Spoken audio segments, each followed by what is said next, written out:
Ang panahon ay mabilis na lumilipas.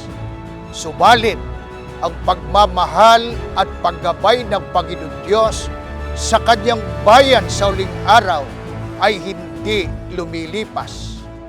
Sa loob ng 112 taon, sa kabila ng mga pag-uusig, hayag na hayag ang pagtulong ng ating Panginoong Diyos sa Iglesia.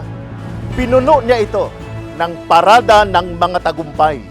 Ang mga kapatid po ay namamalaging matatag at matibay sa pananampalataya at paglilingkod sa ating Panginoong Diyos.